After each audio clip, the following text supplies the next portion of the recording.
Hi, I'm Stacy Feint with the Fredericksburg Area Metropolitan Planning Organization. I am FAMPO's Public Involvement Coordinator, and I have here today with us Jordan Chandler, FAMPO's Transportation Planner.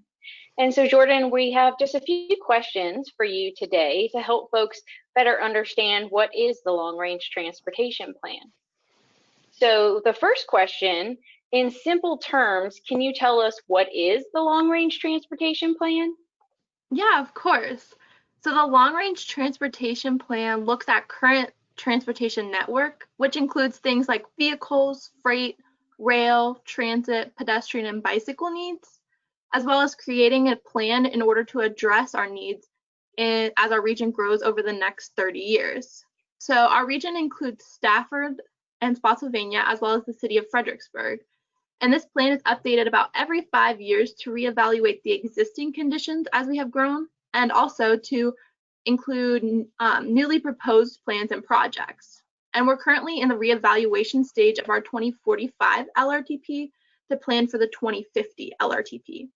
And in this stage of the reevaluation, the Metropolitan Planning Organization staff, like myself, are collaborating with the counties of Stafford and Spotsylvania, as well as the city of Fredericksburg, the Virginia Department of Transportation, as well as the Virginia Department of Rail and Public Transportation, and the public, in order to determine what sections of the long-range transportation plan need to be updated, but also what are the best practices in order to update this information. And this plan combines federal, state, local, and regional priorities to establish goals for the transportation projects in the region. And these projects are fiscally constrained, which means they have to have a budget. So for example, if you're going to the grocery store and you have a budget, you have to be aware of what items you're putting into your cart. And it's the same thing. And this just helps us to demonstrate what projects and improvements can be funded in the future, because we have to stick within that budget. So another question we have for you today. So why is this plan important?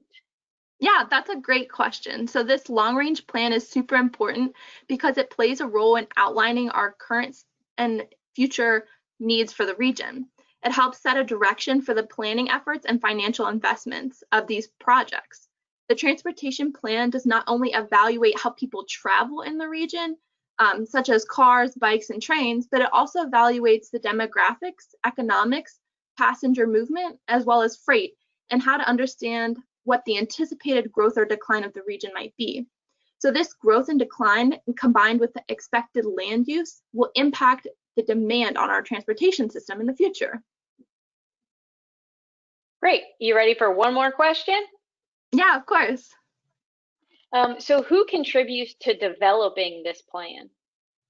Yeah, so this plan is created with several types of people who can develop it. So for example, the local planners at the city and the counties, we collaborate with them about what plans and projects they want to include.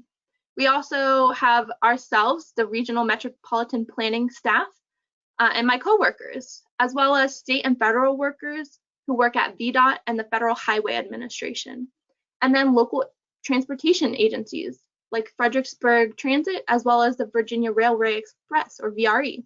And then most importantly, the public. All of these people work together to establish the goals, guidelines, and priorities of this transportation plan to ensure regional cooperation and connectedness when we're planning for the future. Thanks, Jordan. You really helped simplify this plan for those who are watching. Thanks for your time, and hopefully we can do this again in the future. Yeah, of course. I'd love to. Thanks. Bye. Bye.